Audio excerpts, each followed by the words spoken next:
People say that Capcom stopped caring about Mega Man nowadays. I have a problem with that statement. It implies that they ever did.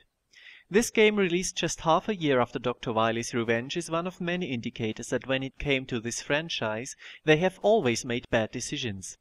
After Minakuchi did such a good job on the first Game Boy title, it may not seem like the most logical choice to let the sequel be made by some company called Biox, at least if I want to believe Wikipedia, because I can't find anything about them anywhere else. Needless to say, they didn't do a very good job. Should better have been very cheap, because otherwise I can't even begin to fathom Capcom's baffling decision.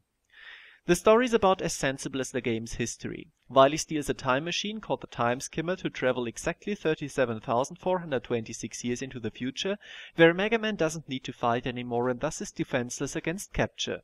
The evil doctor brings future Mega back into the present, modifies him, calls him Quint and makes him fight his past self. If this made no sense to you whatsoever, congratulations, you are not brain damaged. I much prefer he wants to take over the world. Again, personally.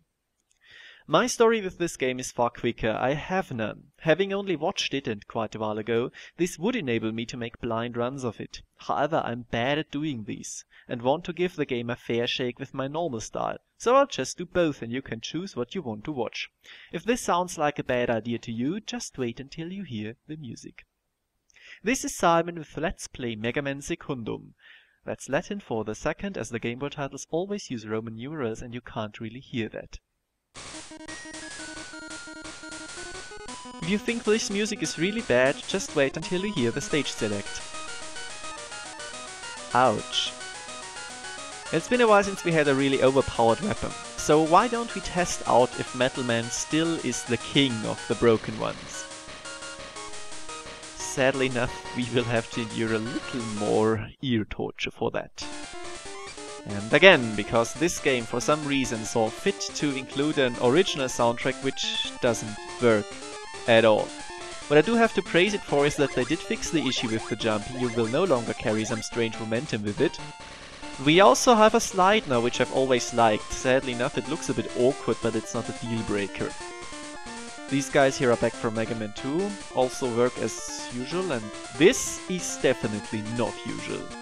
I really do not understand why you would want to have surprise spikes with really shitty hitboxes so they don't matter at all, really. Fortunately enough, but at the very beginning of a level, I mean, if you die then you will just respawn at the start and then you will be warned that you will have to expect bullshit. But it doesn't make sense at all in my opinion. I hope you understand where I'm getting there.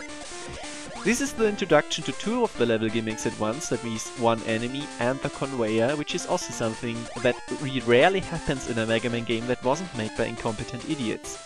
Because usually a gimmick gets introduced in a gentle way so you can see how it will play out, and then it gets used in a challenge. Here we had an enemy and the conveyors at the same time, and then a very hard conveyor section, probably the hardest in the level, to be quite honest. And then we have this business of waiting around, which is a far easier and gentler introduction to the conveyors and really could have been in the beginning. You can also see here that it is a lot of unnecessary waiting around, and that the three crushes from the top really didn't make any sense in the way they were adjusted. Because shouldn't there be like a logical progression in difficulty? This is also something the game really doesn't. Whoops.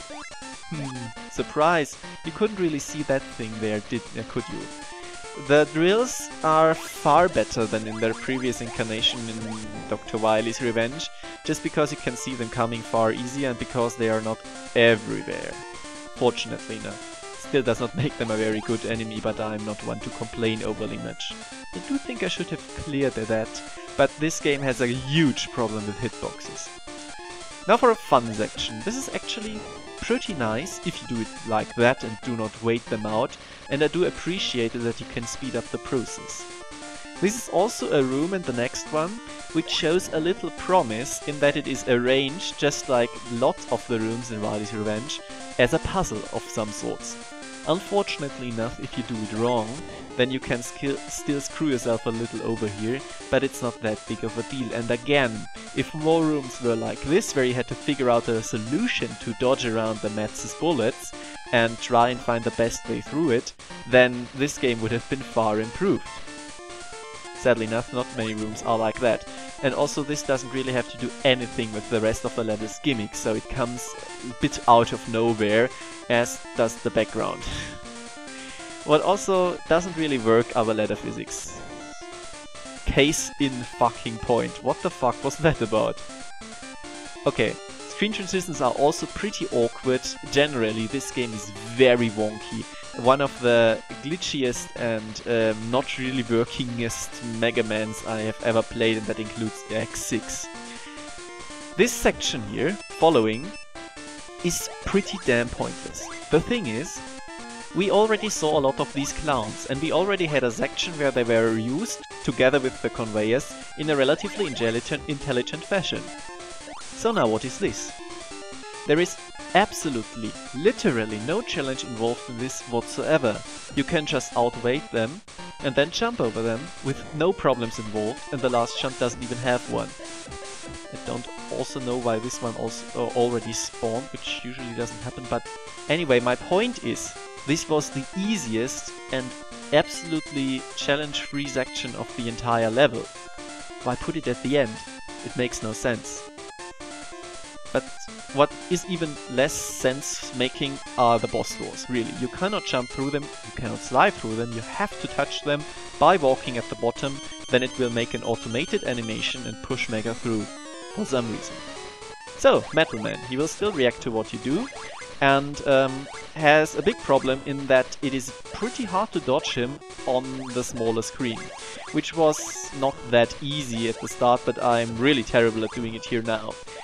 The other problem the boss fight has is that this is actually not a problem, because, as you can see, every single one of his blades deals 1 point of damage. Which means that you can pretty much tank everything he throws at you with your face, and will somehow still win at the end. Even though I miss him a lot, it is no problem whatsoever. Not good boss design, in my opinion. Really not good boss design. Okay. And the conveyor is still on for Mega's walk over to the side. It also doesn't switch directions like it did in the original stage, but minor complaints. This also looks far better than in Wily's Revenge if you ignore the strange placement of Rush's eyes. And I thought I had to press A now and skip over the password, but I think you will excuse that. So this was Metal Man's stage. It wasn't really terrible, and it was definitely a cakewalk. But it was also not even approaching the level of quality other Mega Man games had. It is pretty indicative of the rest of the game. Thanks for your attention.